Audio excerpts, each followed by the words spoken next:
Welcome to Catholic Answers Live, the program where you participate with your questions about apologetics and evangelization, including the most important theological, spiritual, moral, and social issues facing the world today. Call now with your question for today's guest. Toll free 1-888-31-TRUTH. That's 888-318-7884. Now, from San Diego, Catholic Answers Live. Hello and welcome to Catholic Answers Live, great big giant Monday edition. So happy to have you here with us. I am Cy Kellett, your host, and this hour we are graced with the presence of Father Paul Chek for both hours, but we're going to do two different topics with Father Chek. When you get Father here in California in a studio with you, you just sit him down and do as much as you can with him. We've been making him record things all day and all that kind of thing, and now we will tackle two different topics with him this afternoon. 888-318-7884 is our number. 888-318-7884. Father Chek is a priest of the Diocese of Bridgeport, Connecticut, where he was ordained there in 1997. He was at one time the executive director of Courage International, as a matter of fact, the second director of Courage International, and he currently serves as rector of St. John Fisher Seminary in Connecticut. And for years, he would go to Calcutta and teach St. Mother Teresa's Missionaries of Charity there in Calcutta. Now he's here to teach us. Father Paul Chek, thanks for being with us. Thank you, Cy. I'm so happy to be back. So topic this hour, you chose as your topic, and I'm familiar with it because you gave a talk on it one time that I just was like, wow, after you ever do one of those, I was like, wow, Father got it. And you picked this idea of the triumph of failure. And it does seem that in many ways, our faith, our Christian faith, is a faith at which at its very heart is a kind of failure, is a kind of, I mean, it's the death of God, so to speak. It was right at the, that's, if it's not his failure, it's certainly ours, you know, and to the world, it looks like his, you know, the world saw him hanging upon the cross and derided him because that is the ultimate failure. So what do you mean by the phrase triumph of failure, and why is this idea of failure so at the heart of the Christian message? Well, the phrase is not original to me. I take it from a great spiritual master from the last century, Father Edward Lean, who was a Holy Ghost father, and he develops this idea in what was apparently one of Mother Teresa's 3 favorite books called In the Likeness of Christ. But to begin, we can say that Christianity is a religion of paradoxes. Okay. Not contradictions, but paradoxes. A contradiction would be two things that are opposed to each other that cannot possibly be reconciled because they are absolute contradictions. They are incompatible. Right. Yeah. So, goodness and error, truth and error, for instance. A paradox, Chesterton called a mystery that's standing on its head so that we'll take notice of it. Uh-huh. So let's use an easy example that immediately people will know, the burning bush from the book of Exodus. Moses goes over to take a look at that because he says, no, wait a minute, how can that possibly happen? Mm-hmm. And he explores it, and then, of course, that begins his relationship with God. So it's paradoxical, I guess, that a bush could be appear to be burning but not be consumed. And in the divine economy, these sorts of things are possible. So the central central paradox for us is Jesus Christ is fully human and fully God. And that stretches our capacity. Right. The Church tells us it's absolutely true. We can't come to conviction or knowledge or certainty about that without the authority of the Church to tell us. But it is true that Jesus Christ was true God and true man. So paradox and mystery are part of the divine pedagogy. And that's one of the ways that we know they're real, I think, because they're not reducible to human logic. If I can control God through my logic, if I can reason things out in syllogisms and in definitions and in formula or formulae, then I have whittled God down to human proportions. Well, and that cannot be done. Let me just, as we start to move through this idea of failure and the triumph of failure, let me throw out a paradox to you that it seems to me that the world rejects entirely but is also at the heart of the Christian faith, and that is that in obedience to God, I become free. That seems entirely paradoxical. It does. And in fact, you and I are both looking at the crucifix here on the desk. The moment when Christ was most free was when he was nailed to the cross. You're going to have to unpack that. That's a big paradox. Well, Yeah. he's nailed to the cross because not only does he allow it, but he chooses it. So this is the highest expression of his freedom. Now let's use another example, not quite as dramatic, but moving in that direction. I mentioned it in the episode 1 or 2 ago that we did for Focus. My former commanding officer in the Marine Corps who dove on a hand grenade. Fortunately, the hand grenade was a dud. It didn't go off. But in doing that, he used his freedom at the highest level possible by offering himself for the safety and the welfare of his friends, his buddies. And as a result, was held in the highest esteem because he had engaged his freedom at that high level of the fullness of self-giving. So we admire that. So there must Yes. be something in it Right. in terms of the use of freedom.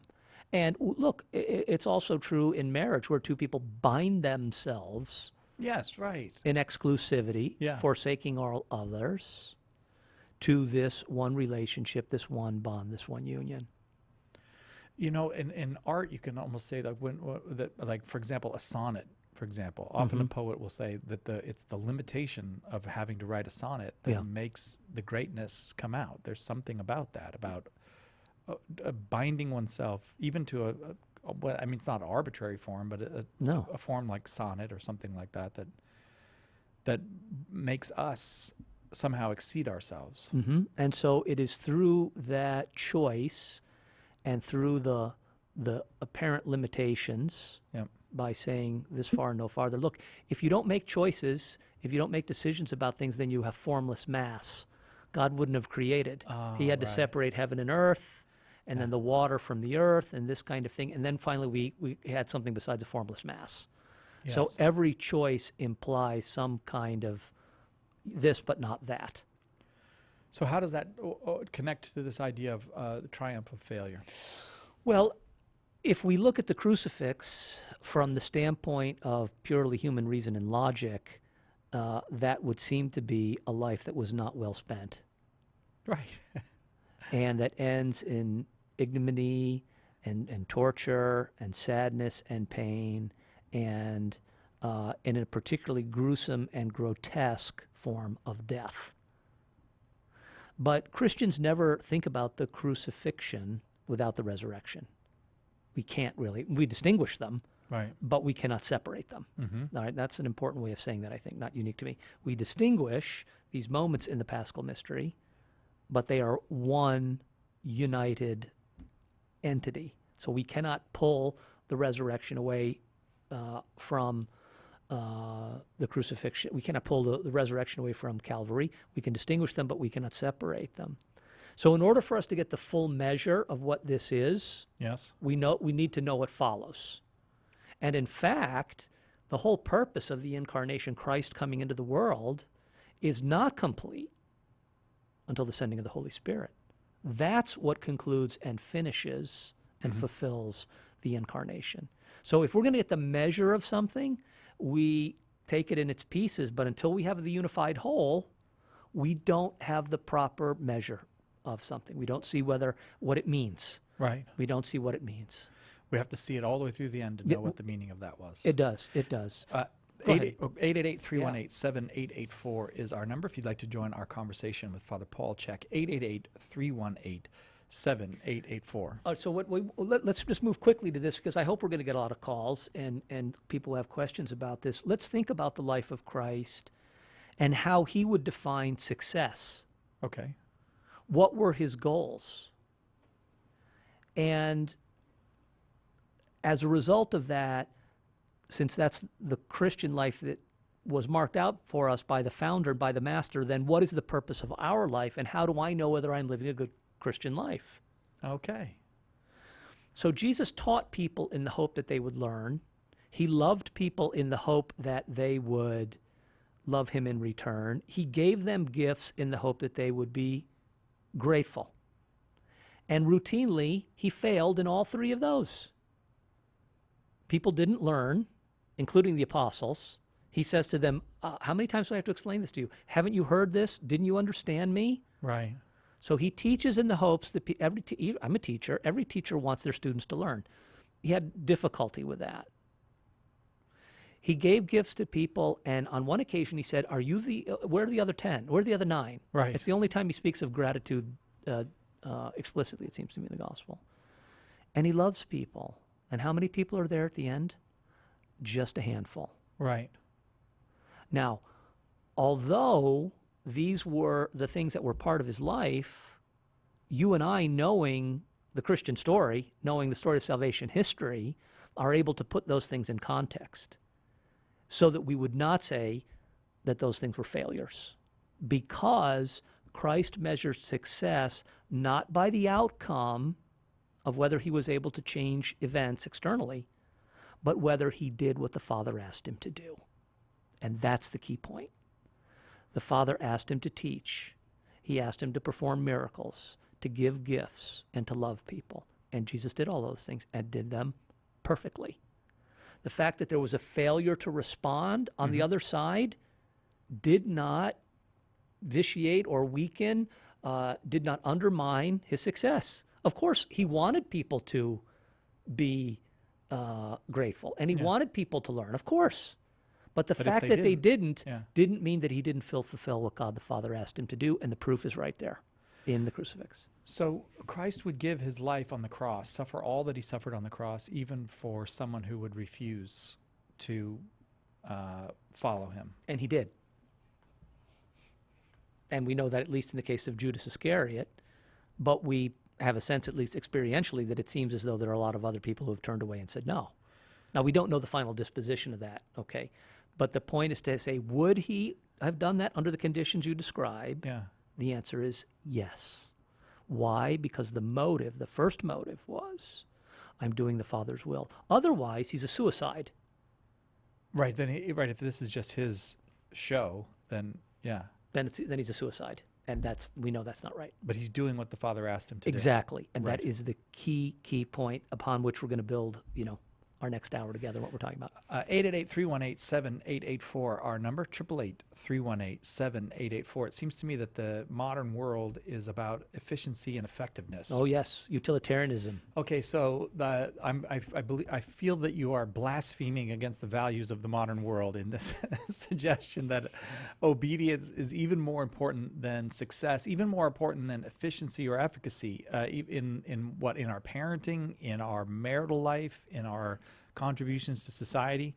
I want to challenge you a little bit on that when we come back. Father Paul Chek is our guest. We'll take a quick break. Be right back with more on Catholic Answers Live right after this. Catholic Answers Live. The leading Catholic voices are on EWTN Radio. Our mission is to transform the world one woman at a time through a spiritual program of formation that helps them to see who they are as daughters of the Most High God and to enjoy the gift that God has given to them by virtue of their femininity. Women of Grace with Jeanette Bankovic-Williams. Tomorrow morning, 11 Eastern on EWTN Radio. Pope Francis said, all of us are called to mature in our work as evangelizers. We want to have better training, a deepening love, and a clear witness to the gospel. St. Paul Street Evangelization's online School of Evangelization will equip you with the tools you need to be an effective evangelist. We'll ask for a pledge of financial support, but if you're unable to give, we'll set you up for free. Find out more and get involved today at streetevangelization.com. That's streetevangelization.com. Call now with your question. 888-318-7884. This is Catholic Answers Live. Welcome back to Catholic Answers Live. I am Cy Kellett, your host. Our guest is Father Paul Chek. And if you have a story about how Catholic radio, or particularly Catholic Answers, has affected your life, we would love to hear that story. As a matter of fact, we'd be very grateful to hear it. just go to mystory@catholic.com and shoot an email over there at mystory@catholic.com. Lately, we've been getting these My Story emails, and I can tell you it is inspiring to the staff. When we read some of the things that we read, we know it's not us. It's just it's the gospel getting out there into the world. But everyone needs a little bit of encouragement, and we appreciate yours. If you'd like to share your story, go to mystory@catholic.com and share it. Father Paul Chek, as I said, is our guest, and we're talking about the triumph of failure, and you hit us with this idea that in some ways, I guess, you could even say Christ's ministry is a failure to the degree that he left it up to us whether or not it would be effective, and if we refuse it, then at least in our case, it fails, and yet he still did it. We could describe it as a big divine risk, yes. Yeah. That we can say no. That's the one way man is omnipotent. He can say no. Wow. That's not okay. So, we're so results oriented, Father. Well, and that's not all bad. I mean, we Okay. do act for reasons and purposes. I mean, I come here today to visit with you and my brother and family, and to be here and to do this radio show, in the hopes that somebody's going to listen and hear something or understand something that helps them to continue, and particularly in a difficult life. So let's just make this very concrete for a moment. The parents who are trying to raise their children properly, the children become adults and they've left the church and they've turned away and they don't seem to be following the right path. Are the parents failures? Well, of course, you have to look in a given case to see the way children are loved and raised and formed and so on. But parents could have done all that they reasonably could have been expected to do, and the child still has turned away. Is the only measure of the parent's success what the child has chosen to do? Mm-hmm.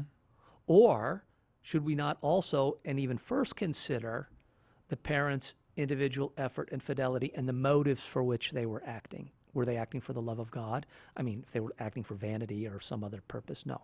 But were they acting for the love of God and for the good of their children's souls? Would we say that they have failed because their children have left the church or not practicing the faith? Mm-hmm. I wouldn't want to say that because I don't think it's necessarily true. A lot of parents feel it. Yes, they do. I know. But I think a lot of parents feel it now because the faith is so much under attack at colleges or in media and whatnot. Sure. And they really did their very best. And in another generation, it would have been probably adequate to the task. Mm-hmm. But since the world gave no support to their parenting. And maybe some aspects of the church didn't help them either, we have to say in that's fairness. That's a good point. Yeah. Right.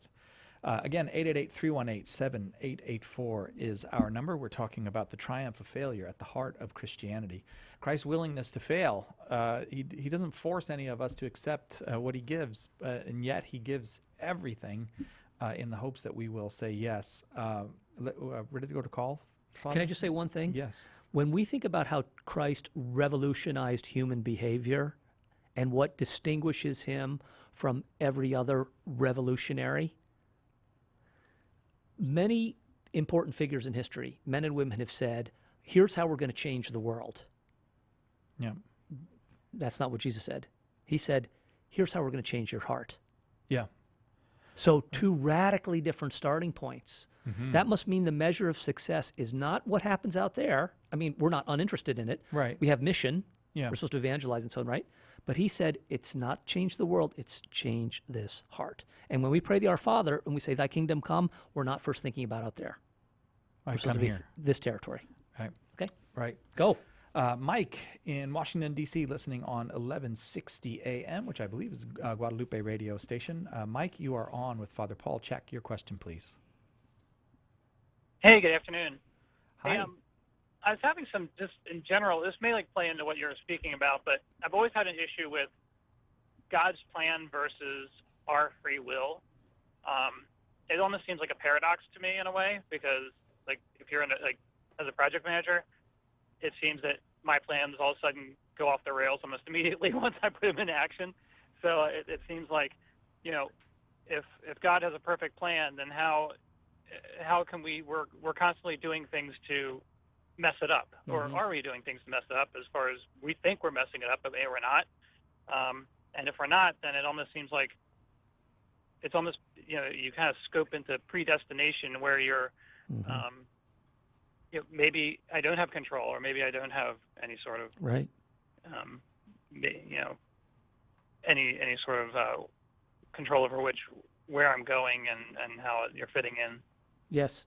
Mike, you got your finger on the nexus of a great theological challenge and question, that union of God's providence, God's will, and human freedom. And how does that work in such a way that both of those great things, the will of God and our capacity to be free, that they're both preserved and protected? The easiest way that I can explain it is in terms of a love story. And that's, of course, the way God explains himself to us in salvation history. The sacred scriptures are filled with what you and I would call nuptial or spousal imagery to indicate that there is an espousal happening, an offer of love. Read the Song of Songs from the Old Testament, and then Jesus himself calls himself the bridegroom and the church the bride. If a bond of love is going to arise, then both parties have to enter into it knowing what they're entering into and wanting to enter into it, and be willing to make the effort and the sacrifices that are necessary. So that is the story of salvation. God's gratuitous, free, loving, gracious, merciful offer, the hand held out with all the means necessary to respond to it, but not force or coercion. Because if there's force or coercion, there's no love story. And that's what he wants. No one wants, parents want their children to love them not because of what they do, but because of who they are. And that's in their hearts because it's in God's heart. And Jesus cries out, Abba, Father, because he loves him. And, in a way, maybe that's the most important thing that Jesus says, because it's a response of love. And so it is. And that's the only way I know how to resolve this great mystery, because it's otherwise difficult, and we can use other theological and philosophical language that's more precise and better than mine. I freely grant that. But the language of the love story explains, I think, at least to me, how these two mysteries can come together and not overwhelm or overcome the other. Okay, Mike? Right. Okay. Well, thank you very much. Thank you. Thank you so much. Again, 888-31-TRUTH, our number. Father Paul Chek, our guest, and we go now to Jack in Pensacola, Florida, listening on 103.3 FM. Jack, your question for Father Chek. Yes. First of all, thank you for taking my call. And I think you actually may have answered the question while I was on the line as I was listening a little bit earlier. I was intrigued by your distinction between paradox and contradiction. One of the great paradoxes for me as a Christian has always been how Buddha taught for 45 years and Muhammad taught for 40 years and Confucius taught for 50 years, yet Jesus only ministered for 3 years, and yet look at what Christianity has become. It's certainly the largest religious tradition in the world. And so my question was going to be, how could something so prolific come from such a fairly small time period? But then when you just said earlier that Jesus didn't come to change the world, he came to change hearts, and maybe that's the whole point is for that. But I was intrigued about what you might say about paradox in the light of Jesus spending so little time, and yet look at the fruit of what's developed. Well, the tree is known by its fruit, isn't it? And so you make a great point there. Look, the gospel for today gives us an example of this, right? The mustard seed, and our Lord uses this natural metaphor to help us understand something about the kingdom of God. Modest beginnings. In fact, the most modest of beginnings becomes the largest. And I think this is also to help us understand a little better who's really working here, so that we don't take credit ourselves because we've been laboring in the vineyard and as a result of that Christianity has flourished. No, this is a work of grace. And of course we have to cooperate with it, but we want to be very careful, and I'm not imputing anything to you, dear caller, we want to be very careful about what it is we've actually accomplished. No, this has all been accomplished by grace. As St. Paul says, it's when I'm weak that I'm strong. And those modest beginnings, as you suggest, testify to the veracity of the message and to that Jesus is divine. What do you think, Jack? Outstanding. I couldn't agree more. Thank you. Very God insightful. bless. Thank you. Well, thank you. Actually, I have to tell you, thank you, Jack, for that, because I have never heard a comparison of the time periods these various spiritual leaders have spent before. That was kind of interesting. No, I was unaware of that also, and it does further kind of point us to what we believe to be the case. C.S. Lewis describes the incarnation as the action behind enemy lines.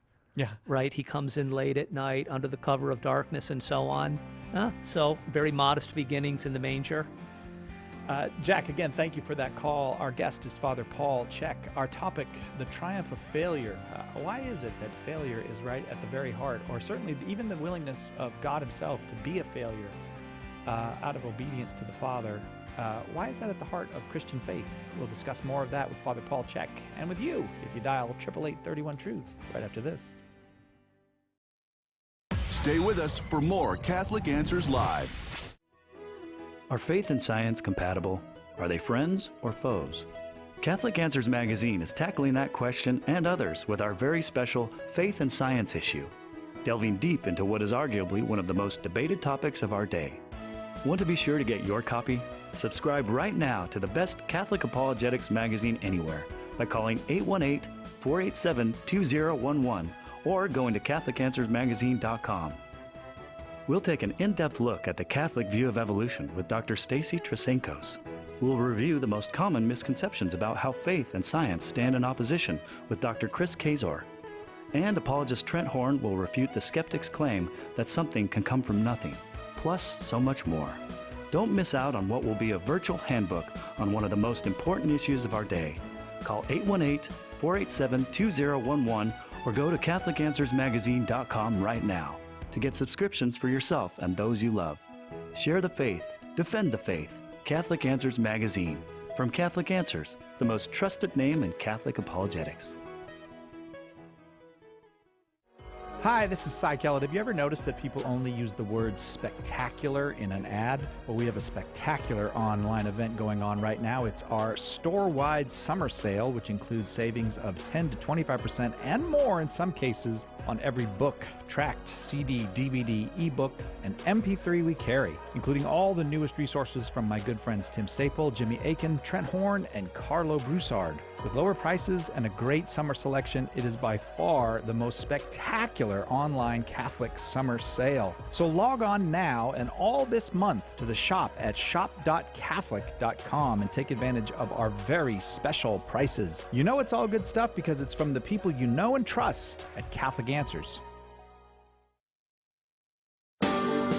I'm Tom Price. And this is Elizabeth Ficacelli. Tomorrow, Father Edward Looney. Along with Chris Faddis from Solidarity Health Share. Join us for Morning Glory, 7 a.m. Eastern on EWTN Radio. Now back to Catholic Answers Live. Christ himself, the Son of God, come down to save us, willing to suffer not just his death, his crucifixion, but also our rejection of him, willing to suffer the fact that his ministry isn't a success for everyone if there are those who choose to reject him. A very, very powerful statement of God's love, and also of that life is about obedience, is what you're saying in many ways, Father. Obedience to the will of our loving Father, not about what we accomplish. No, and let's see if we can soften that term obedience a little bit, because it can sound a little sterile or severe. Let's think of it more in terms of fidelity, or even better, spiritual childhood. And so Christ comes into the world to restore our lost dignity and our lost position as children of God. Our first parents said, "God, you're not our Father, we're not your children." And off they went. Those words are not in Genesis, but I mean, that's kind of a gloss on what happens. And Christ comes into the world and says, look, your Father in heaven is good, which I think is actually the hardest thing for us to believe. So let's put a bracket around that and come back to it, okay? Because that's a big one. But he comes into the world to restore that lost spiritual childhood. And then he says, look, this is what's indispensable for entering the kingdom of heaven, that you become like little children. And children are naturally disposed to trust and believe their parents, little children anyway. This is what Cardinal Newman calls a blessed imitation of what you and I are supposed to be as mature Christian adults, to have that trust of our Father in heaven in a mature adult Christian soul. So, yes, there isn't any doubt that there is to be obedience, but let's think of it more in terms of fidelity based on love and trust, or spiritual childhood. They're the same things. They're spoken differently. Yeah. We still have obligations and duties. We're never going to get away from that in this life because we have fallen human nature, and we are creatures. But even in the book of Samuel, the prophet says it's obedience and not sacrifice. Now, we know we make sacrifices, and we have to. But this idea of fidelity is first, and it's really the virtue of the first commandment. Fidelity, spiritual childhood.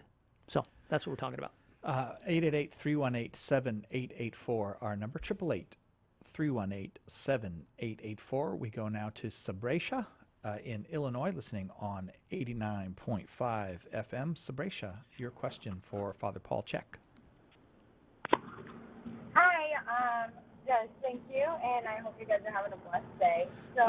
Sabresha, hang on. I'm sorry to do this to you, but it's very hard to hear you. Is there any way you can get closer to that phone, or if it's on speaker, to take it off speaker? Is this better? It is better, yeah. Go ahead. Okay, good. So my question is, how does one, I mean, I know my own way of doing it, so like, for a more insightful way of doing this is, what is the best way to go about completely devoting and living your life for God when you're in a fallen around you doesn't understand or see how to do so? You know, like, they think I'm crazy when I'm like, I'm waiting until God tells me where to go or until he places something before me. Sabresha, I'm just going to run this by you real quick, because what you asked us is how to devote your life entirely to God when, and then you dropped out for a second, and someone doesn't value that. Who was that? Who is that? Yeah. Oh, like just the world around you. I'm only 20 years old, and I'm going to be a missionary, but it's hard when your parents don't even understand, when you're waiting for God to give you your next job, or you're waiting for God to lead you to do this, and when you're always saying, you know, have a blessed day to people and doing things, like, people just don't understand, and how do you get them to understand? Well, wonderful question. Stay the course. Let's make a couple of distinctions here that I hope will be helpful. God gives us a tremendous amount of freedom, and within that freedom, we have the time, the understanding, the ability to do something beautiful for him, as Mother Teresa said.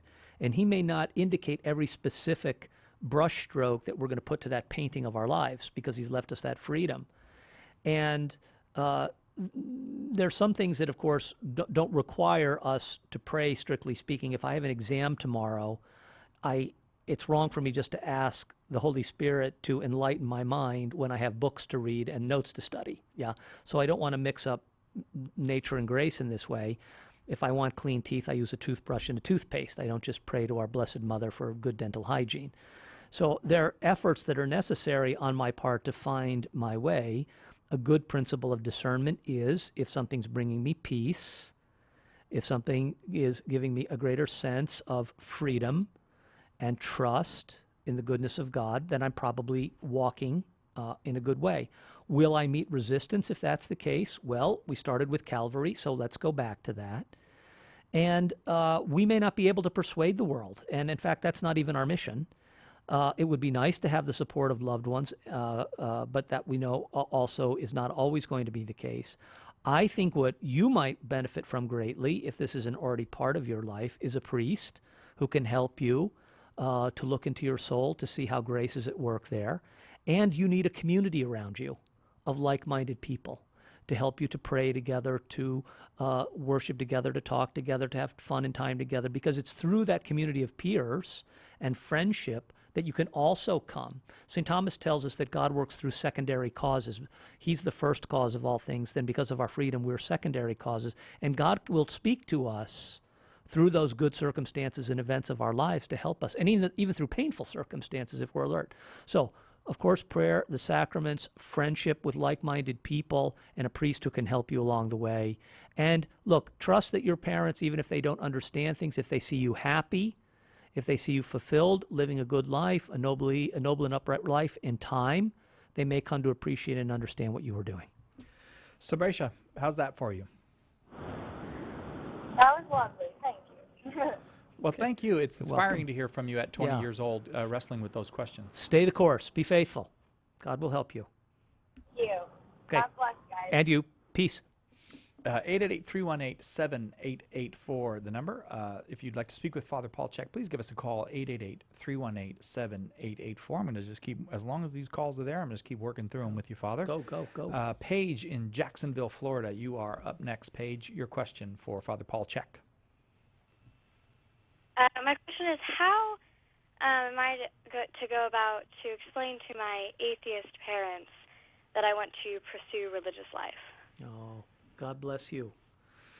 Well, look, human logic and reasoning will only go so far, but I think one thing that parents want to know about their children is that they're happy. And what makes your parents happy may be something very different from what makes you happy. And I'm not just thinking about in terms of things that we enjoy or consume, but I mean in the way you live your life. But if they can see that you are peaceful, that you are fulfilled, that you are using your God-given from your point of view, your God-given talents and abilities and energies in a way that is building you up, then that peace and happiness, which is not something you can fake. Sai was telling us earlier of the 12 years I spent going to Calcutta with the Missionaries of Charity. One of the things I've learned about the MCs is their joy is real because given the way that they live, they don't have health care, they don't have days off, they don't have vacations, they don't get paid, of course. They live in dormitories. They can go home every 10 years to visit their family. They live in the worst neighborhoods anywhere. And because of the challenge of that life, we can imagine where, and they do, of course, get tired and so on, but you can't fake joy if you don't have it. Yeah. And so given the way that they live, obviously something else is at work here, right? So I think that may be the best hope is if they know that you're happy and living a life in which you find fulfillment. They may not understand it, but I don't know that it's a matter of logic or a formula or a syllogism or an elevator speech or a few words. The tree's going to be known by its fruit. Live a holy life, and they'll be able to see it. How's that, Paige? Thank you. Awesome.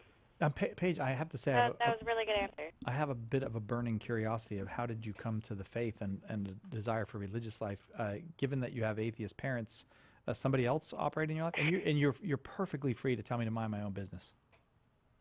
Oh, no, it's fine. I was actually baptized Catholic when I was a year old by my aunt and my cousin. And when I was about 12, I had a babysitter who happened to be Catholic, who began taking me to youth group, and I got more interested, and then she started taking me to Mass, and then I met the deacon and the priest at my church, and then I entered into RCIA, and I went through RCIA, and I came in recently at the Easter Vigil this year. Great story. Boy, you've inspired us, Paige. Yeah, talk about the work of grace. And there it is. And think of all of those people who along the way were able to communicate the gospel to you, which apparently got through clearly to you. It did. And God bless you for it. Yeah. Hey, I hope you'll call another time, Paige. It would be wonderful to follow up with you.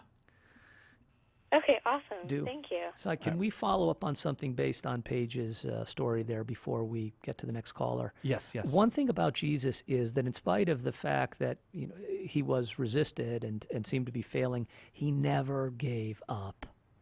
No, I know. You're right. He never gave up. Yeah. And he also didn't say, you know what, the big moment of my life is going to be the Passion, so I'm going to save everything for Calvary. Yeah, no. He didn't do that either. Yeah. So we have a way of saying, you know what, the really big thing for me is coming down the line. So I'm going to wait until then. Yeah. Okay, he didn't do it like that. And even though he met the resistance and the rest, he didn't give up. So in Paige's life, the Lord was working this way, this way, this way, this way, this way, until boom. Yeah. You've got this girl who is now interested in religious life against all kind of probable odds. Right, indeed, against all probable odds. Boy, a babysitter shared the gospel. Wow. Yeah, but doesn't it, I mean, I have to go to a break, Father, but it gives you the sense that where you can, share the gospel. Yeah, exactly. Right. Don't give up. Just keep sharing the gospel. Be faithful, be faithful. I want to remind you, before we go to a break, we're offering a bonus for the last 2 days at the store-wide summer sale. You use the promo code SAVE, you get 10% off the already discounted items. Almost everything, books, DVDs, audio, tracks, digital products, all on sale, 10 to 25% off and more, including our newest book, Inseparable, the book on contraception, the beautiful book from Catholic Answers Press, and the great new DVD from Trent Horn called The Case Against Contraception. Just go to the shop.catholic.com, shop, you'll get all those discounts, but when you check out, put in the promo code SAVE, and you get another 10% off. We'll be right back with Father Paul Chek and your calls after this on Catholic Answers Live. Hang on, we'll be right back with more Catholic Answers Live. EWTN, communicating the faith. And I wanted to tell you guys how great your show is, because I listen to you guys for every day for the past 5.5 months. It's because of you guys that I came to the Catholic faith. Now I'm going to church on Sunday for the first time, because I just got out yesterday from jail. And I got my mom to go too, and my girlfriend is also going with me. Wow. She's willing to give the Catholic faith a try. EWTN. Live truth. Live Catholic. Catholic Answers Live is brought to you in part by CatholicSingles.com, the website for Catholics who want to meet others who share their Catholic values for faith, fellowship, and love. You can learn more at CatholicSingles.com. Catholic Answers Live thanks CatholicSingles.com for their generous support. Homeschool Connections, an online provider of courses for your Catholic homeschool, is a sponsor of Catholic Answers Live. Homeschool Connections website is homeschoolconnections.com. Call now with your question, 888-318-7884. This is Catholic Answers Live. Welcome back to Catholic Answers Live. What a great Monday we're having here, hearing from all these young people embracing the gospel, embracing the good news, even though it seems unlikely in some cases. What a joy to hear those stories. It's also a pretty good Monday around here because Father Paul Chek is here with us, and he's not alone. In the studio are his mother and father joining us. They're sitting in the comfy secret chairs that almost nobody ever gets to sit in, and it's nice to have them in the audience. It is full of Cheks around here because over there is Chris Chek. Did you know that he's the president of this thing? I'd heard that. Yeah. I wasn't sure, so I came to California to find out. Yeah, and he's your brother, too. He's my brother. But he's your baby brother, huh? And godson. Yeah. Oh, that's right. I had forgotten that little detail about the two of you. That little. So we're bonded in nature and in grace. Yeah, that little canonical irregularity about the two. Oh, about the two of you. Don't ask me to do that. 888-318-7884 is the number. 888-318-7884. As I said, Father Paul Chek, our guest. Father is the rector of St. John Fisher Seminary in Connecticut, and you teach moral theology as well, right? To the seminarians, yes. Yep. Yes. And so we're talking this hour a bit about, I guess another way of saying it is the profligacy of God, just the utter willingness to just pour out love, whether we respond or not. Well, and so that opens the opportunity to say something else about Jesus, which, of course, is our favorite topic here, right? Yes. So let's think about it this way. In the morning, Jesus remembers what happens the day before, as we all do, as we think about, how's the day going to go? So he remembers the day before, and what happens? He's given gifts. There was ingratitude. He taught. People didn't learn. He loved. There was no response. Okay, Now he's on the cusp of a new day, and he goes out to do it all again as though the failures of yesterday are not to be expected today, even though, because he's God, he knows it's going to happen, and he goes and does it anyway. Right. Okay. Does that tell us something about the Christian life? Yeah, right. It tells us a lot. It's not about your feelings, for one thing. And the measure with which we measure will be measured according to what Christ does, or should be. Yeah, but part of that, what strikes me in your saying that, too, is that part of that story is that he's not just a man who has to face the temptation to discouragement. He's God. Like, he could make them listen if he wanted to. Right. what's up with that? Well, why doesn't he make them listen? It gets back to well, of course, the great drama, the most dramatic speech ever is the Sermon on the Mount. Yeah. And there's that line from the Robert Bolt play, and I don't know whether it's apocryphal or not, where Duke of Norfolk says to Thomas More, "But you know these men; they're the nobility of England." Yeah. And More says back in reply, "The nobility of England would have slept through the Sermon on the Mount." Now, that's not a very good recommendation. Look, Christ works very powerfully for those who want to see. Yeah. And that's why he begins the Beatitudes with the poverty of spirit. It has to be the emptying of self to make room for filling up with God. Yeah. But it's all there for those who have the eyes of faith. Okay, so am I called? Here's the thing that keeps nagging at me as well. Am I called to this idea that, I guess the image that I get when you talk about this is here, God the Father sends the Son and Spirit on this mission of salvation for souls, and all the angels are there, and Mary, and Joseph, and all this array of powers and beauties and all that to make Christ's offer to us, and yet he allows each of us to say no, not interested, or even just ignore the whole thing. Yeah. It's like all of heaven is what I'm trying. Heaven and nature both arrayed to get us there, and man, we could just shrug and say no. We could be indifferent. So that's what you're saying. What that communicates to me then, or what it should communicate to me as a Christian, if I'm understanding you right, is be willing to give everything, and it on a bet, on a gamble. Maybe the other won't accept. Well, sure.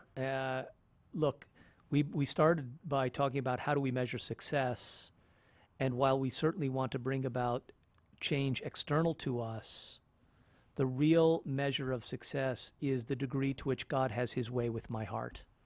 That's the key. It's not what I'm able to accomplish. It is what God is able to accomplish in me. That's the key. And from a worldly point of view, there are some saints who have been very successful and who have died able to view the fruits of their labor. That was not true with Jesus Christ. Yeah. Right. He was deprived even of the consolation of being able to see anything at the end of his life. Yeah, because you think about Mother Teresa, for example. She had what, thousands She did. of sisters? Well, of course, she was a mystic, and she had the 50 years of the Dark Night, and that's another interesting and very useful spiritual point. But for many, they could see what they had done, but not the Lord. Father Paul Chek is our guest, and I will go to a caller without knowing who this caller is. You are on with Father Paul Chek. Caller, can you give us your name and your question, please? Caller, that's you. No? Oh, can you hear? Oh, Yep, can you go hear? ahead. Yes, caller, you're on. Now's your time. Hey. We only have a All few right. minutes. Your All name right. and your question, please. Yeah, I have a question for you guys. I'm actually inquiring about becoming Catholic, and I'm really excited about this whole process. I'm actually a Protestant, trying to become Catholic. And I guess as I'm taking it all in, I'm really curious, from the whole Protestant perspective was, sola scriptura, by faith alone, stuff like that. And as I come into the Catholic Church and learn about all of their teachings, I hear a lot about faith, but also good works. And I see that, and I'm starting to understand that a little bit. But I guess I'm trying to understand what does good works mean. And I know there's stuff about receiving the sacraments, and I'm learning about that. But I'm curious on receiving salvation from the Catholic perspective. What does that mean, and how can we achieve that? Okay, Father. If that makes sense. Well, so let's go to the Scripture. And first of all, sola scriptura is a phrase that doesn't appear in Scripture. It was invented, if you like, by Martin Luther. He put in the adjective there. But let's go to the Acts of the Apostles. And the first way Christianity is identified is not as Christianity, and certainly not as Catholicism. It's called 7 times in the Acts of the Apostles, the Way. So To believe in something and then to share the divine life through liturgy and sacraments is then enfleshed in a way of living, which includes the moral life, and it includes the life of charity. So Mother Teresa called Matthew 25 the gospel on 5 fingers. You did it to me. So go back to Matthew 25 and look at the corporal works of mercy as Jesus explains them, and those are ways in which faith and charity are connected. How's that strike you, caller? Yeah, I guess I get that a little bit, charity. And I guess when it comes, is that considered like a part of a good works, or is that just one very, division of that? Or I guess I'm just trying to figure out, what does it mean to do good works, or is it something we're always trying to do, I suppose, to make sure that we're following? No, that's right. I mean, everything that we do should be done in the presence of God, let's say that, and aware of our desire to want to please him. And some things are going to be sort of morally neutral or even irrelevant, like, I don't know, paper or plastic or Crest or Colgate or something like that. Those aren't important decisions. Important decisions are loving people and taking care of them, and the proclamation of the kingdom of God. And that's best done through our example by our own personal fidelity. That's the most important work that we do, is being faithful to the Lord in what he's asking of me in this moment, to be a good Christian, to give a good example, to worship him, to be prayerful, at a minimum to be thoughtful and courteous to people, even if I'm not announcing the name of Jesus Christ to them in a given moment. Thank you so much. Caller, we didn't catch your name. Did you give your first name or no? Oh, yeah, my name's Stephen. Stephen. Persevere, Stephen. I just want to let you know, too, as you're making these considerations in your life, every Tuesday and Thursday here for 2 hours is open forum. You can call any Tuesday or Thursday you like with any question you've got. I hope you will join us then, and because we'd like to get your questions answered. 888-318-7884 is our number here. Father Paul Chek is our guest, and we're talking a bit about the triumph of failure. Okay, Father, again, the American question. Give me the bottom line. The bottom line is that God, our Father in heaven, is good. He's provident, which means he provides what we need. And he has demonstrated how important we are to him as his children through the gift of Jesus Christ. Think of it like this. If you go to the store on the way home, you decide how valuable something is to you by how much you're willing to pay for it. So $5, $10, $50, even before your wallet comes out, you've made a calculation. We know how valuable we are to God because of what he was willing to give in exchange, if I can say that carefully, for us. He gave his son on the cross. So that is where it starts. Not that we have loved God, but that God has loved us and sent his son as an expiation for our sins. That's where the story begins. And Jesus' preaching and his life is dedicated to reassuring us and deepening us in our minds the conviction that God is good. And I said somewhere a while ago that I think that's actually the hardest thing for us to believe when things are painful, difficult, I'm disappointed, I'm hurt, things haven't gone the way that I had hoped. And sometimes, of course, there's very acute pain and suffering, loss, and so on. That's the moment when we really have to go back to Jesus' trust in the Father.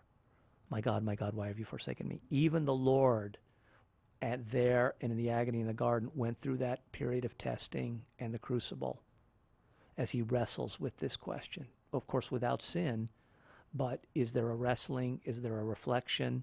Yes. It wasn't just reflexive. It wasn't mechanical. No, right. It was he was in the process there of giving himself entirely. Yes, and he was thoughtful about it.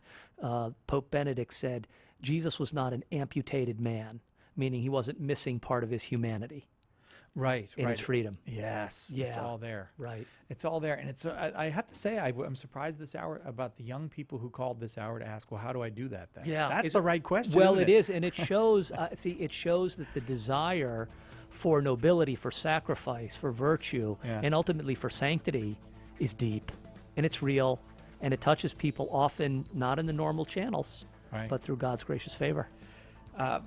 Next hour, we're going to talk about the virtues, specifically humility and meekness. Yeah, great. I'm going to work on getting those, Father, over the next 5 minutes, so I'll be ready for that show. Father Palchik, thanks so much. You will stay with us for another hour then? I will. All right. I'm going to be here. And your mom and dad will stay They for better. another hour? Yeah. Okay. If we can, okay. Maybe we'll have to find you dinner or something. I don't know. Hang on. We'll continue. Our number 888-318-7884. If you prefer the spelled version, that's 888-31-TRUTH. Next hour, we talk about meekness and humility. What is that, and why are we called to that, especially in a world that rejects it? More of that after this on Catholic Answers Live.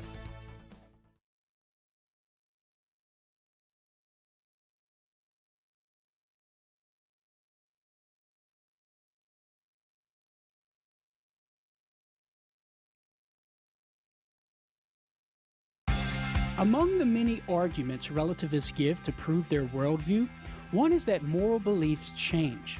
For example, they might say, we used to believe slavery was okay, but now we don't. If there were moral absolutes, well then moral beliefs wouldn't change. How do we respond? Well, we can ask the relativists if we've morally progressed in changing our country's slavery laws. Assuming they say yes, we can point out the fact that progress implies an objective moral standard that our society better conforms to today than it did 150 plus years ago. But if there's an objective moral standard that we've progressed toward, well then morality is not relative. So the relativist either has to give up on the idea that we've progressed morally in order to keep relativism, or reject relativism to keep the idea of moral progress. I'm Carlo Broussard with a ready reason for Catholic Answers, Catholic.com. Wouldn't it be great to have a book to give to anyone to explain exactly why Catholics believe what we believe? The good news is that now there is. Why We're Catholic is the groundbreaking new resource by apologist Trent Horn. That one book you can hand to anyone as a starting point for helping them find their way into or back to the practice of the Catholic faith. Don't miss out on the most important, life-changing book to come along in years. Order your copies of Why We're Catholic today by calling 1-888-291-8000, visiting the shop at Catholic.com, or asking for it at a good Catholic bookstore near you.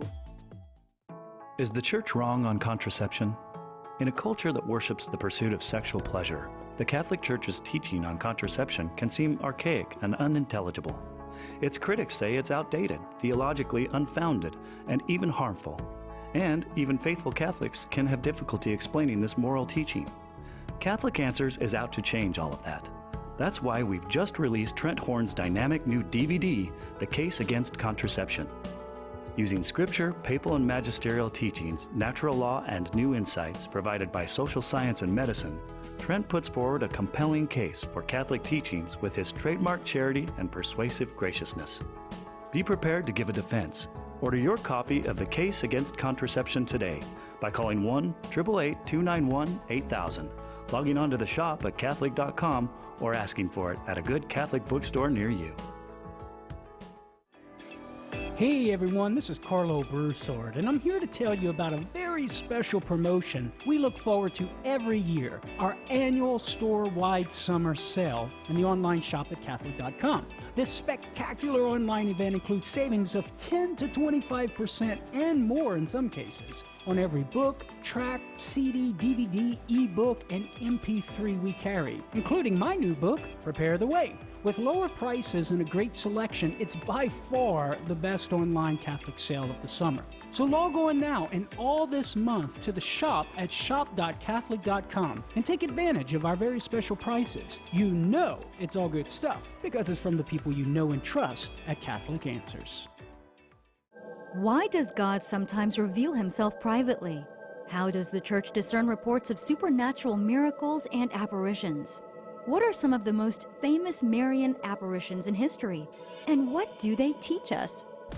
In 20 Answers, Apparitions and Revelations, you'll find smart, solid answers to these questions and many more, explaining the scriptural and theological basis for private revelation, unpacking the Church's approach to evaluating and promoting miraculous phenomena, and sharing inspiring accounts of approved apparitions and revelations from the distant past to the present age.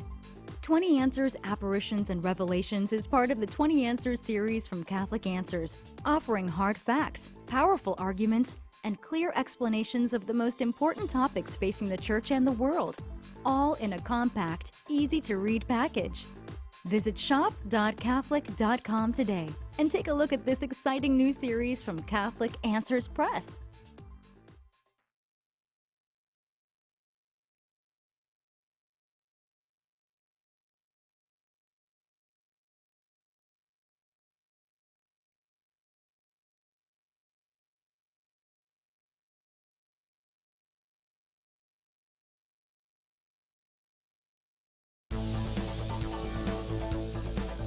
Welcome to Catholic Answers Live, the program where you participate with your questions about apologetics and evangelization, including the most important theological, spiritual, moral, and social issues facing the world today.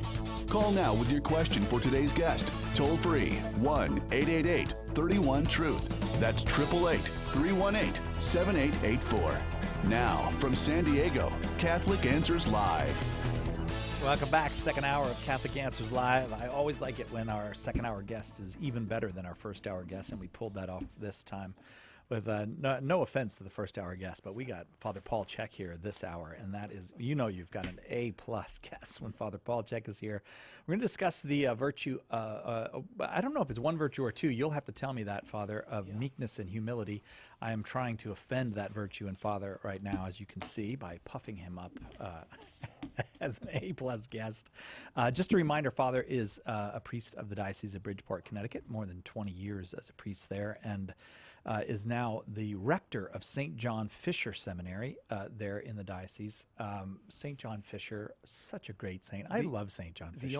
The only cardinal ever martyred for the faith, at least thus far. I didn't know that. Yeah. I wonder. Wow. That's impressive. He was, and I think, was it Thomas More who said he was the finest man in England? Yeah, but More had great respect for Fisher, knew him, and wanted him to succeed Wolsey. Look, when we think of John Fisher, we often think of him in relationship to the king, and of course, Fisher's unwillingness to bend on the marriage and to bend on the papal supremacy. Mm-hmm. But we should also think of Fisher in terms of his relationship to his brother bishops at the time. He was That's a bad story. Yeah, well, unfortunately it is, but it was part of his heroism because he was alone. Yeah, right. One of only 30. There were 30 or 33, and he was the only English bishop who said, "No, I have to stand fast." Mm-hmm. So that just adds to his heroism because he didn't have his brothers around him to strengthen him. So yeah, a great man. And a good name for a seminary. It is an excellent name for a seminary for men who are preparing for diocesan priesthood. So let's talk a little bit about meekness and humility, which we discussed this hour. Sure. Oh, those Christians and their I am not worthy and all that. We hear these complaints about us. And as a matter of fact, our society is kind of a rah-rah society. The more I think of myself, the higher my self-esteem, the better things will be. I don't think self-esteem is probably in conflict with humility, but the way we teach it probably is. What is all this about humility and meekness? Are they the same thing? Well, I think we could distinguish them, but before we get to that, let's look at why we're going to spend this hour on this topic. I don't mean to be presumptuous, but to say why this is so important to us. The reason why it's important to us is Jesus told us. On one occasion, I'm not aware of a second, he points to himself.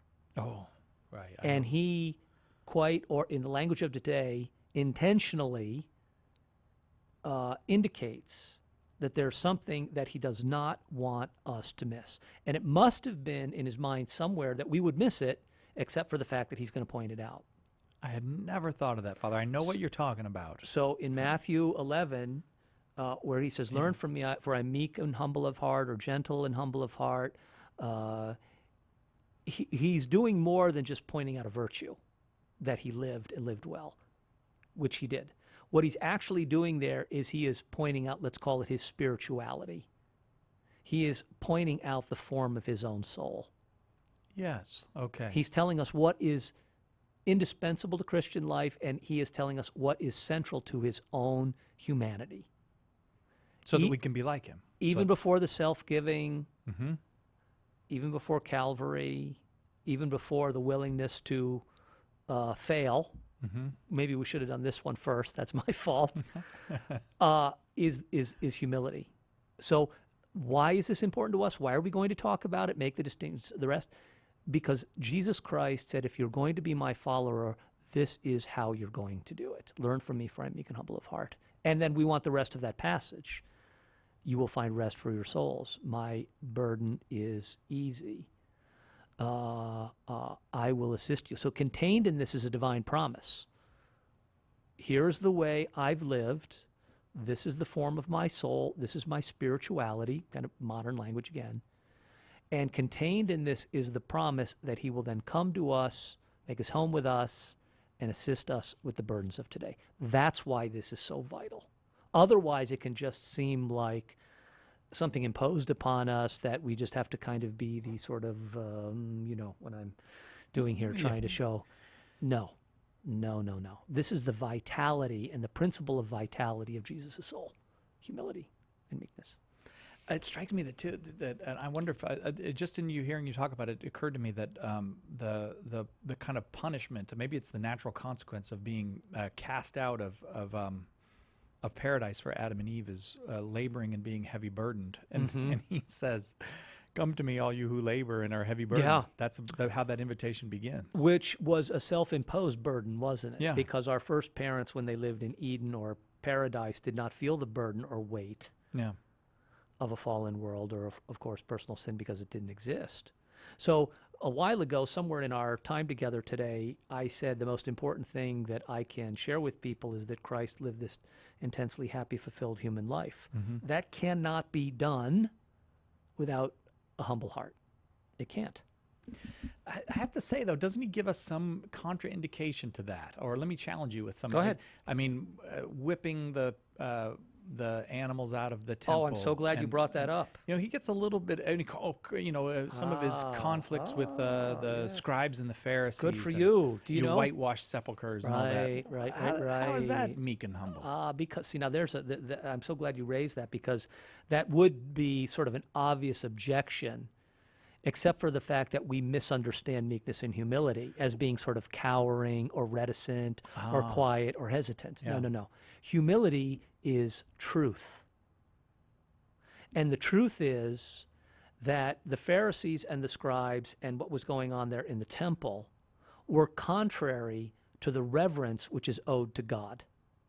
So what Jesus went there to do was to restore right order. People, to include the scribes and Pharisees, were not worshiping God the Father properly. So Jesus didn't do that on his own behalf. He didn't do that for himself. He did it for the sake of the Father, who was not being rightly worshipped. And if humility is truth, then that can move us with magnanimity and with courage to undertake things like this, because it becomes that vital principle, again, that engine. Again, our idea of humility, I mean, there is a sense in which humility and meekness are both gentleness, and that's fine, and Christ was gentle. Moses was considered a meek and humble man, and he was gentle, but there were times when his anger was aroused also. Right. So not all anger is sinful, and some of it is considered righteous and therefore worship of God. In fact, St. Thomas even makes the point somewhere that if I fail to get angry in a certain instance, I've been unvirtuous. If I look out the window and someone is being mugged, and I just say, well, somebody else will take care of that, and I'm busy here doing a radio show with you. No. I failed in virtue. That injustice moves me, or should, to get up out of this chair, go out there, and try to stop that wrong from happening. I see. So I guess you might think of the modern pro-life movement, or the modern movement to care for the poor, the immigrants. All those. These are things that are done in humility, even though because humility is not just truth; it's a strength. Okay. No one was ever more powerful than the Son of God, and I don't just mean because of his divine nature, but because of the way he lived his humanity, the power of his example. He was a virtuous man, and people were attracted to him for that reason. 888-318-7884, our number, 888-318-7884. Father Paul Chek, our guest again this hour. We're so happy to have him here with us in California, where we can talk face-to-face about these things. And we're discussing meekness and humility this hour, the virtues of being meek and humble. Which I'm gathering from what you're saying, Father, is quite different than appearing meek and humble. At least as we would define them. Think of the bishop in Les Miserables. Okay. So Jean Valjean breaks in to steal the is it bread? The candle, the bread, and then he's going to take some candlesticks. Okay. No, well, I can't remember saying, but what the bishop does is he says, "Oh, not just the bread. Here, take these candlesticks and self." Now, the bishop could have said, "Yes, this man broke into my house." Yeah. And been offended, and was, because this was an intruder, and he would have been in the right. But rather than to be vindictive, or even just vengeful in the right sense, in the sense of retribution, he stepped back from that, and he saw a way to reach this soul. And he said, "Gee, I forgot. I meant to give these things to you." And he told the police, "There's nothing wrong here." Yeah. And in that gentleness of spirit, a conversion begins. 888-318-7884, the number. We'd love to discuss meekness and humility with you. I want to let you know that we still have that free MP3 up, though, and I don't want anybody to miss out on this. Confronting Contraception. It's tie-in to the 50th anniversary of Humanae Vitae. It's a conversation between Trent Horn and Damon Owens on contraception. The way you get it is you go to Catholic.com, you click the banner where it says free MP3, and you get a free MP3. That's all. We're not trying to trick you or anything. We just want you to have this Confronting Contraception. We'll take a quick break. We'll be right back with more on meekness and humility with Father Paul Chek right after this. We'll be right back with more Catholic Answers Live.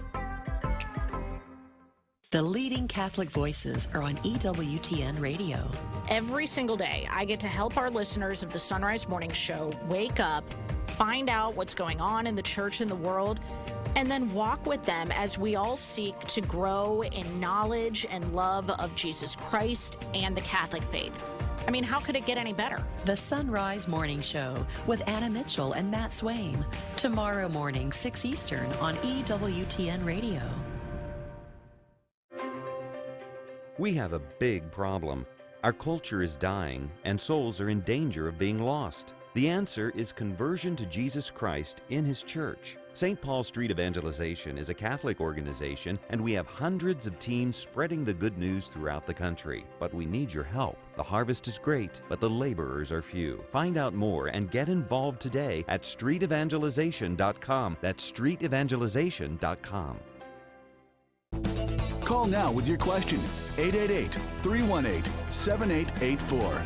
This is Catholic Answers Live. Welcome back to Catholic Answers Live. Cy Kellett, your host. Our guest, Father Paul Chek, this hour. Jesus was meek and humble. As a matter of fact, Father was pointing out in our first segment there that this is one of the times where Jesus actually goes out of his way to make a point, as if this is something you could miss about me. He's sharing about his own interior life when he says, "I am meek and humble of heart." That he's inviting us to live that spirituality. Yeah, he is being so presumptuous, if I can say that with reverence, to say, "Copy me." Yeah. Here. Right. Okay. So I almost feel like this might be a challenge to much of our current anger and opinionated bickering that we have in our political and cultural life. Is there something to that? Well, look, we should have a conversation peacefully and thoughtfully and charitably with anyone about anything. Yeah. But invective and emotion and insult and anger and deprecation, that's not a conversation. So there has to be a certain level of reverence and respect for someone else, and a certain level of self-possession and self-mastery and self-effacingness. Look, Jesus Christ never lost an argument, but that wasn't his first goal, I don't think. It was impossible for him to lose an argument. Yeah. He was more interested in not losing hearts.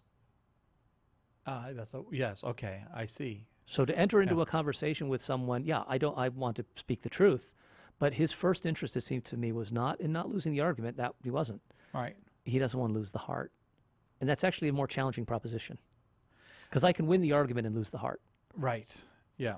Okay. So I'll make a confession to you, Father, here. I'm not asking for absolution because we're on the air, but I have found that if I watch a lot of what's called news, I feel that I am less meek and less humble. I feel like I'm more opinionated and annoyed.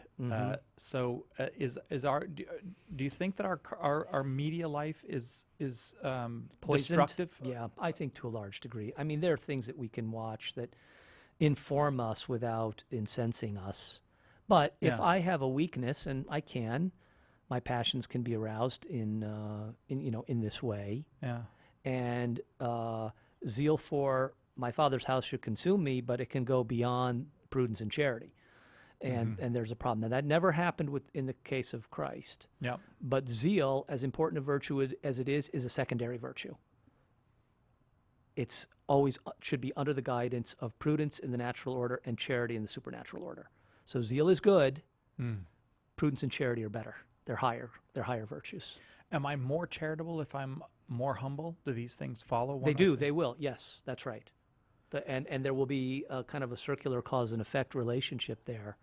But greater humility will lead to greater charity. That's correct. If you'd like to talk with Father Check about humility, 888-318-7884 is our number. 888-318-7884. A lot of times I find with Christians, if you start talking about humility, there's all the jokes about, oh, I'm great at humility, or no, I just lost the other one. But it seems like we tease about this, and you can't really go, well, I don't know. I've never heard anybody go, well, actually, humility is one of my virtues. Like, it's not really one of those. No, it's humility. It's a tough virtue to acquire, and it's quickly lost as soon as I think, I've got it.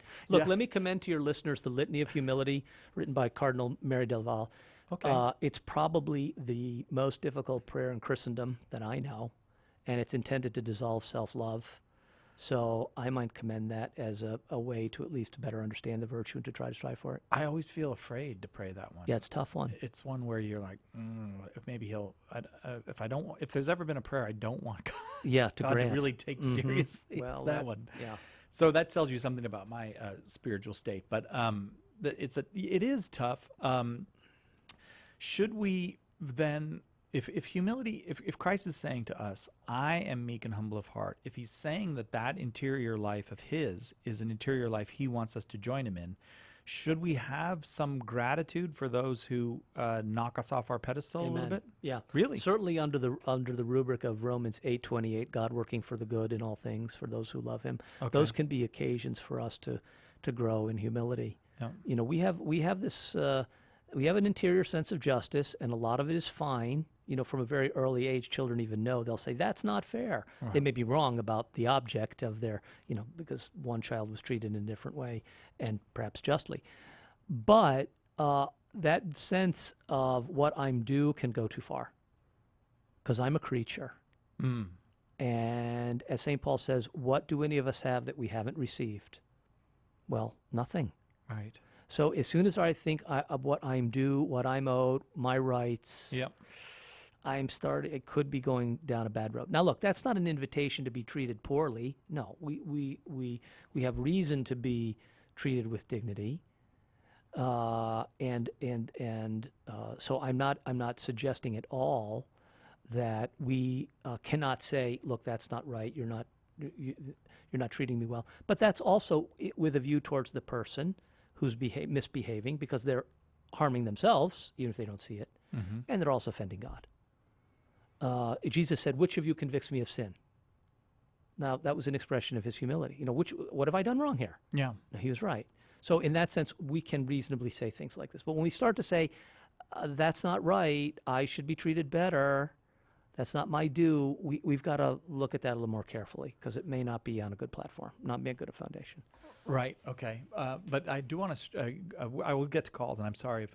Hold up. But I want to get to this one thing because I will forget to get to it. I think there's always been this. We will when we discuss these type of topics, we will come up against the objection of be careful because of the battered spouse or the abused child or something like that. And and what are we saying to them? Those people are victims of real, manifest, obvious, egregious injustice. Okay. And that's not pleasing to God. And it's not an expression of humility just to continue to place oneself or be in a circumstance where they're routinely abused. That's not what we're talking about here. That's a real physical, emotional, psychological, moral evil.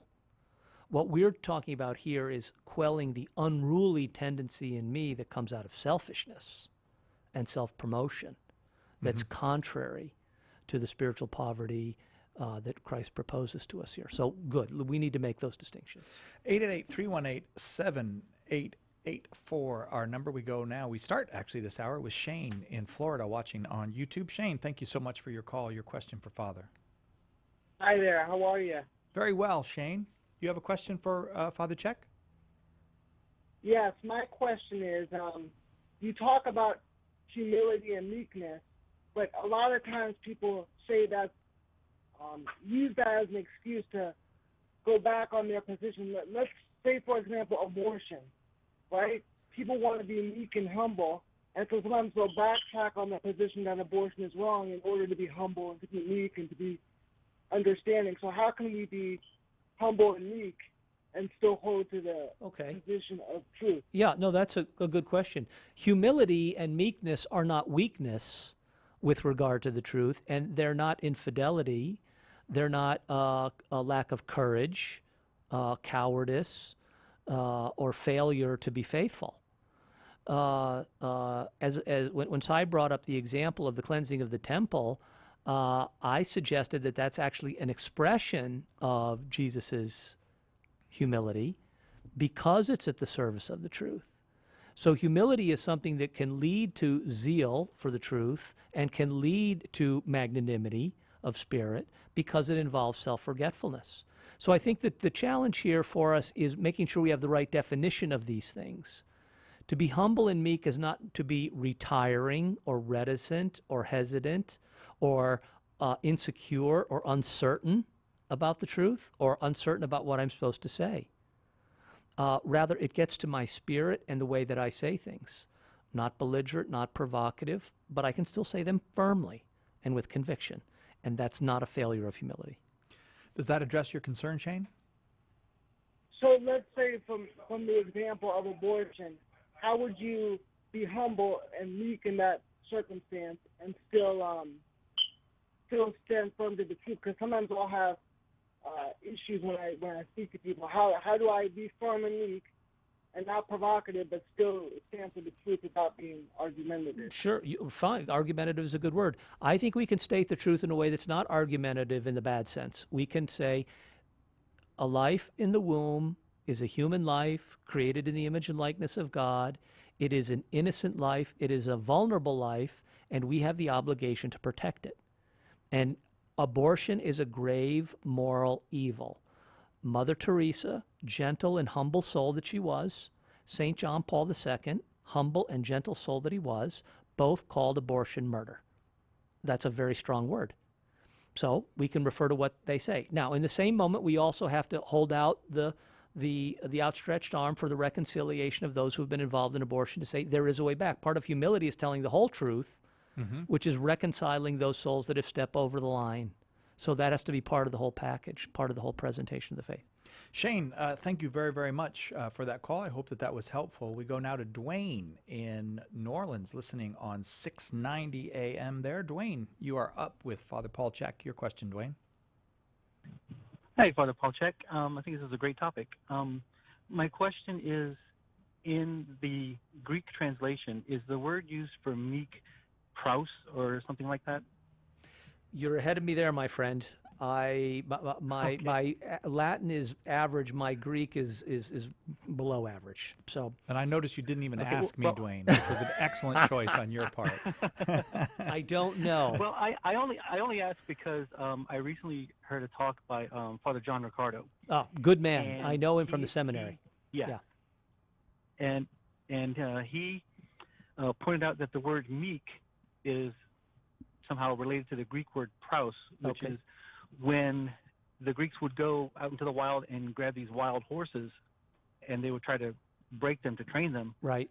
Some were truly broken and were only good for carrying burdens, or some were just gotten rid of because they couldn't be broken or couldn't be useful. Mm-hmm. But the ones that were of such high quality that they could be used as war horses that retained all their strength, all their power, but put it under the control of the rider. Yeah. Those were meek, and they were great story. Used as war horses. That's a very good way of saying it. That's a very good way of saying it because, unfortunately, to our ears, meekness sounds like something's missing, and that it's not a strength, but it's a lack. Mm-hmm. And that's not true. So this etymology that you provided to us is very good and helpful. Thank you, Dwayne. Thank you very, very much. Again, 888-31-TRUTH, our number. The caller before, Dwayne, with the question about abortion, it does seem to me that, I want your help on this, Father, that we talk about culture war and all that, and we're fighting over all kinds of things, many of them in the sexual realm. Mm-hmm. We want to do good in the public square, but it seems to me that we often, I don't know, the more kind of impassioned we get about that, sometimes we lose the gospel. Yeah, well, we can lose our balance. Okay, so and we become overly emotionally involved in the argument, and that's why humility and meekness as virtues are indispensable, because they preserve us from losing the right order of things. The emotions are part of the soul, and they're a vital portion, but they are not to subvert reason and the will, and they can when they get intense. Yeah. Father Paul Chek is our guest. Our topic being meek and humble. If you have questions about what it is that Christians see in these virtues, how we understand those virtues, how those virtues are to be lived out, we'd love to have a call from you. 888-318-7884. Or maybe you don't think that you in particular were called to these virtues. Give a call. We'll discuss that with you as well. You're listening to Catholic Answers Live. Hey everyone, this is Carlo Broussard, and I'm here to tell you about a very special promotion we look forward to every year, our annual store-wide summer sale in the online shop at Catholic.com. This spectacular online event includes savings of 10 to 25% and more in some cases on every book, tract, CD, DVD, ebook, and MP3 we carry, including my new book, Prepare the Way. With lower prices and a great selection, it's by far the best online Catholic sale of the summer. So log on now and all this month to the shop at shop.catholic.com and take advantage of our very special prices. You know it's all good stuff because it's from the people you know and trust at Catholic Answers. Are faith and science compatible? Are they friends or foes?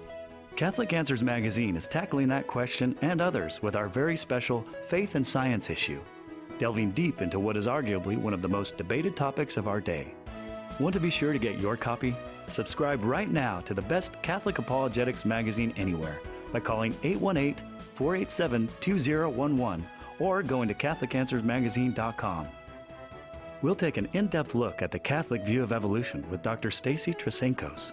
We'll review the most common misconceptions about how faith and science stand in opposition with Dr. Chris Kazor. And apologist Trent Horn will refute the skeptic's claim that something can come from nothing, plus so much more. Don't miss out on what will be a virtual handbook on one of the most important issues of our day.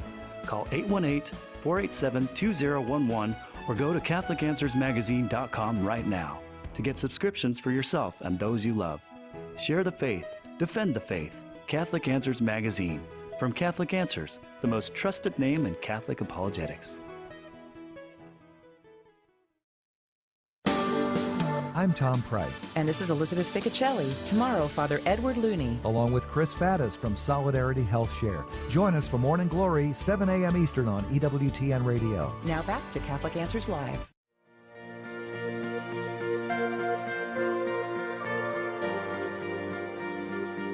Welcome back to Catholic Answers Live. Father Paul Chek, our guest in studio today. He got out of Connecticut for a visit with the family, right? Yes. In the Humanae Vitae conference. Yeah, the Humanae Vitae conference. So I'm just gonna take a quick guess here. You think Paul VI did a fine job with Humanae Vitae? Sure. I'm glad to hear it.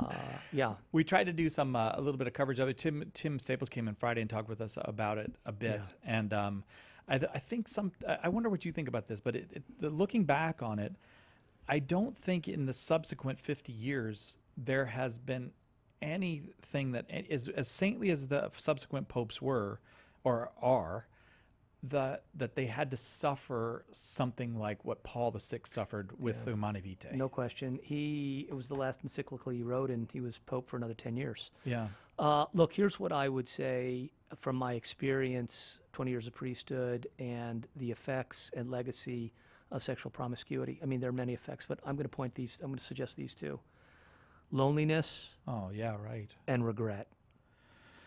And as powerful as the sacrament of confession is, it doesn't unmake the past. So for those who have not yet stepped into this forum, that is to say, not Catholic Answers Live, but the question of sexual intimacy, if there's any possibility that you could give some reflection to this to avoid the problem, especially of regret, but loneliness also, give Paul VI a chance here. Yeah. For your own well-being, your own fulfillment of heart. There's enough evidence to indicate that stepping outside the bounds of our God-given nature is going to bring us pain and suffering. Jesus says, please don't do that. Please avoid that, and gives us the helps to do it. I'm so glad you said that too, because I do think, at least my perception of it is, around here at Catholic Answers in different places, there is a generation, and maybe they're even under 30, maybe it's some over 30s as well. They're ready to hear this in a way that I think my generation, for example, was not ready. I mean, in the 70s, people were like, "What?" Yeah. There was a kind of, I mean, even my parents, 7 kids, and they appreciated what Paul VI said. I think I don't mean within my own family, but in the wider Catholic community, there was such a negative reaction. Well, we were talking about John Fisher earlier and the minority that he was in. Yeah. Remember that the papal commission that was established by John the 23rd and then reinforced in attitude by Paul VI, the majority of them told the Pope, change the Church's teaching. Right. And there were clerics and cardinals and smart and intelligent and thoughtful people, lay people. Yeah. But on the other side of that were two wonderful figures, a Jesuit whose name was John Ford, and a Polish man whose name was Karol Wojtyla. Yeah. And they both said to Paul VI, don't do it. Can I tell you one other name that goes on that list? Yeah. Fulton Sheen. Fulton Sheen, yes, he did. He was among the bishops who told the Pope no. Right, right. And okay, so I think actually this gives us a good segue to go back to talking about humility, because there's an exercise of humility in the sense of Paul VI that it wasn't he didn't take on the role of, I'm going to reform God's teaching on this. He was the servant of the servants of God. He really was in that instance. What a shining example of that. He was. So he could read the encyclicals of his predecessors, especially Arcanum by Leo XIII and Casti Connubii by Pius XI, and he knew well what those men had written, what they had said, and what the Church had taught. And given the opportunity, he did not take the easy path. No, he didn't. He didn't by any means, and that's humility on his part. Yes, it was, and he suffered a great deal for it. So, and he was called arrogant, which isn't that one of the odd things about a humble person? Yes, often the critique of them is how arrogant of them. Yeah, well, and it was said of Jesus. Yeah. Oh, it was. I mean, in the sense that he was blaspheming. How dare he say that? How dare you? Right. Indeed. Yeah. Again, 888-318-7884 is the number. I think there are many things that we're happy to take on as Christians. Certainly to be ethical and moral critics of other people sometimes. But I wonder how great our enthusiasm is for humility. Well, when I'm here for shows on sexual morality, difficult moral questions, medical ethics, bioethics, homosexuality, you get thousands of calls. Well, maybe not thousands. You get a lot of calls. That's fine. I wish we had a lot of calls today on this topic, because this is so much closer to the core of what it means to be a Christian. I don't mean that sexual ethics and medical ethics aren't important. No, but this is where the battles are being fought today. But this is much more interesting, because this brings us much closer into the sacred heart of Christ. Well, let's go to one of those calls then. And if you have not called, you still have time to get on the line if you'd like. 888-31-TRUTH. I believe we will get to all the calls we have before the top of the hour, so you're welcome to call 888-318-7884. Jennifer in Westfield, Indiana, listening on EWTN. Your question for Father Paul Chek. Well, my question goes back, to the last hour. Oh, okay. You had mentioned that even Jesus was questioning on the cross by saying, my God, why have you forsaken me?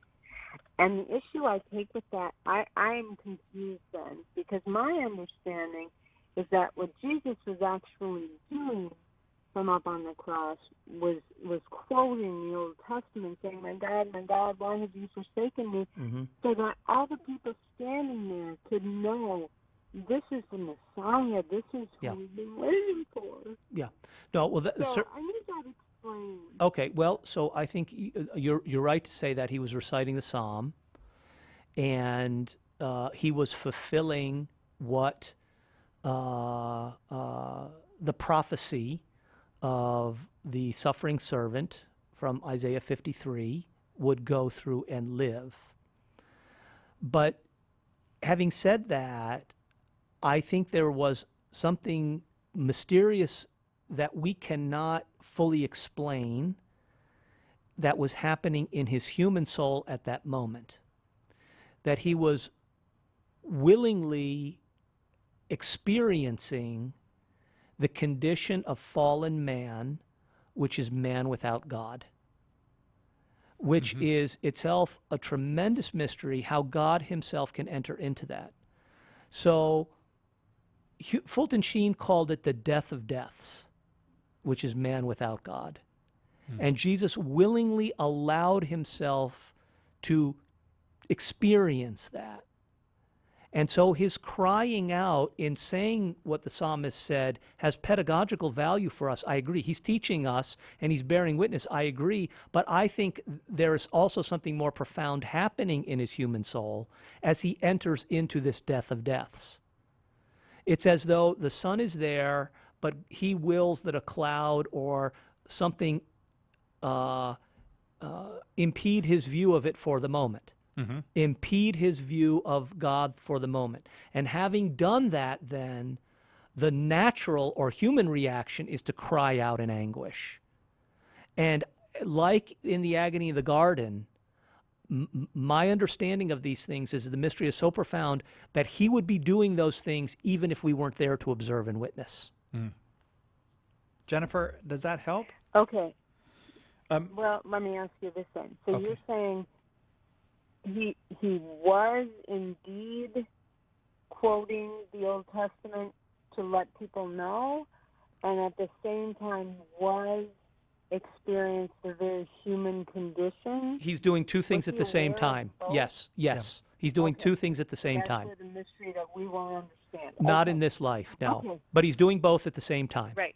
Jennifer, if I can make a suggestion to you, our Good Friday show this year, we talked about, we did a full hour on the mental sufferings of Christ, and we talked about Newman. I'm sorry, I couldn't get Newman's name. I was struggling there.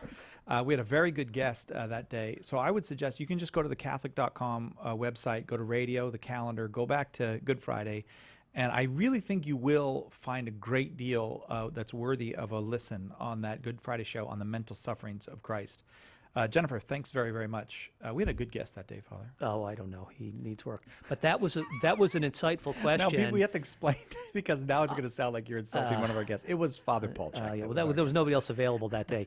Look, it was good that she asked that question because I wouldn't want to leave anybody in doubt. Yeah. My point in this is to say that Jesus' humanity was not only skin deep. That would make him a Donatist, or that would make the Donatist right, that his humanity was only sort of superficial. No, it was real. It goes all the way down to the bottom of his human soul. And therefore, these experiences that he has cut him. Yeah. Like when he says, if only you had known what would bring you peace, and he cries. Those tears are not just for our benefit. Those are real tears. Yeah, and what a good God He is. Yeah, to do that for us. Wow. Hey, we have to. We're going to take a break in a quick second. We will get to you if you're on the line. Stay on the line. We are continuing with our store-wide summer sale, but only 2 more days left. Get 25% off and more on a whole bunch of items over there. But the deal is, for the last 2 days of the summer sale, when you check out, put in the promo code SAVE, and you're going to get 10% more off of the whole order. Just go to shop.catholic.com and save today or tomorrow, because then it's over. This is Bishop Chad Zielinski from the Diocese of Fairbanks of Northern Alaska, and you are listening to Catholic Answers Live. Are you a coffee drinker? If so, you can now enjoy a coffee roasted to perfection by the Carmelite monks of Wyoming. Delicious Mystic Monk coffee is roasted and prepared by monks in a hidden cloistered monastery and is available in over 25 varieties. All Mystic Monk coffees are works of perfection and labors of love. For more information on how to purchase Mystic Monk coffee, visit mysticmonkcoffee.com. That's mysticmonkcoffee.com. EWTN, teaching the truth. Listening to your program has really touched my heart, and I just see such love and beauty, not only for Christ, but for people in general in the Catholic Church. And now I feel like I need more. I want to serve God more. I feel it so much that He's given me a gift to serve and to touch people, to love people. What would it take for me to maybe look into the priesthood? EWTN. Live truth. Live Catholic. Call now with your question. 888-318-7884. This is Catholic Answers Live. We are talking about the inner life of Christ today with Father Paul Chek, and that the particular mark of that inner life is Christ's humility. If ever there was somebody who didn't probably... he could have been a braggart, but he was meek and humble of heart. He tells us that, and tells us that for a reason, to give us a clue about how we are to live. We go now to Mario in Indianapolis, Indiana, watching on YouTube. Thanks for calling. Mario, your question for Father Paul Chek. Well, Father, as a parishioner, when I hear sermons that introduce the quote-unquote suggestion, I mean verbatim say suggest, some theologians suggest that the multiplication miracles were simply a way of evincing people that were bringing food to share it, as opposed to what seems to be contextually obvious about this is a genuine miracle performed by Jesus. I agree with you. How to address this repetitive, if it's repetitive, it's difficult for me to assess why someone would assert the validity of the Eucharist and doubt a miracle. And it's almost, what bothers me is many times in the Scriptures, and especially in the New Testament, when Jesus says, I'll give you the example of Jonah. When he mentions Jonah, people have this inherent disregard for its possibility of being an actual verifiable physical event, and then go spiritualize it into saying, well, of course, the spiritual principle is the same. And that upsets me. Well, it should upset you. I don't know how to that. Well, I think it should upset you, and it's good that it upsets you because those things are contrary to the truth. And the more important the truth, the greater our commitment should be to wanting to hold to it. Well, the miracles that Jesus performs fall into a few different categories, as you know, but the purpose of the miracles is to validate for the people who were there and for us Jesus' claim to divinity. And if we take those miracles away, then we undermine a very real path to belief. And, by the way, at the same time, we undercut our understanding of the sacraments. Because the sacraments are the modern day miracles, or the miracles that happen today in this church that you and I are able to participate in because of the priesthood. So we cut the legs out from under us with regard to the forgiveness of sins and the confection of the Eucharist, which are greater miracles than the feeding of the 5,000 on the hill of the Transjordan. So I think you're right to be unhappy. I think you speak to the homilist in charity and peace. You write a letter. You quote the catechism. You quote the lives of the saints. If that doesn't seem to work, well, then you write a letter to the bishop and you say, I don't understand why in this particular parish we aren't being told that the miracles of Christ are something that we believe in. And then maybe you have to change your parish if you continue to listen to things that you know are not right, so that doesn't upset your spiritual life. But you're right to be unhappy about something that's contrary to the truth. Mario, does that give you a path forward with that, with your experience? Yeah, I've always maintained as a person that one of the validity, how God continues, I understand the miracle of the Eucharist and the miracle of the sacrament of reconciliation through the magisterium of the church and the authority that Jesus laid down for the apostles and the people that come after them. However, I also believe in active, the miraculous. When people are canonized, people are looking for miracles. And it's one of the ways I've always explained to people how God continues to validate His church. Well, Mario, the thing, as Catholic people, we believe in miracles. As a matter of fact, it's one of the most basic Catholic beliefs. So you have you're not going to get anything but support from us. From your friends here at Catholic Answers. Yeah, and yes. I am grateful for your call, because I know that there is a kind of Catholic I don't know what a type of Catholic expression that would seem to deny the miracles. But the church doesn't deny those miracles. No, she validates them for us, and that's why they're part of Scripture. So don't feel alone. Don't feel alone in that at all. 888-318-7884, the number. We go now to Carl in Ohio. No, Carl is not there. I apologize. We go to Patricia in Houston, Texas, listening to EWTN on Sirius XM satellite radio. Patricia, your question for Father. Wasn't Jesus self-promoting? I'm just wondering, how do we ever get anywhere if we never self-promote? Because Jesus was saying, follow me, follow me, follow me. I'm the way, I'm the truth. Isn't that a way of self-promoting? I suppose sort of in the modern context, you could say that he is somehow drawing people to himself and promoting a certain way of life. But the difference, of course, is going to be that Jesus Christ is true God as well as being true man. Therefore, he is our creator and our redeemer. He is the Logos, and he is also agape, which is charity and love. And therefore, he is the only one who can say these things in humility and without self-promotion. So he is not calling attention to himself for his own aggrandizement. He's calling attention to himself for the truth that he is God and for our own fulfillment of heart. When we self-promote or when we call people to ourselves, the motives may not be so pure, and we can't fulfill hearts in the way that only Christ can. Patricia, thank you very much for that call. But when you, Father, when in the economic realm, for example, in my neighborhood, whenever a house goes up for sale, this husband and wife, their sign goes up there, and they tell you about how they're honest and they're going to be helpful to you, and that is self-promotion. Yeah. But that strikes me as that's not a contradiction to the virtue of humility. No, I don't think it is either. I mean, there's a fair kind of advertising or validation of someone's skills or experience that helps them to win their livelihood. Yeah. So I don't think that's objectionable. Again, I think we have some confusion around the term humility, which, while there is an aspect of self-effacement to it, of course, St. Teresa of Avila would say that if you deny the gifts that God has given to you, that's not being humble, actually. No. Right? Fair enough. Josiah on YouTube wrote the following, Father, this is not a call.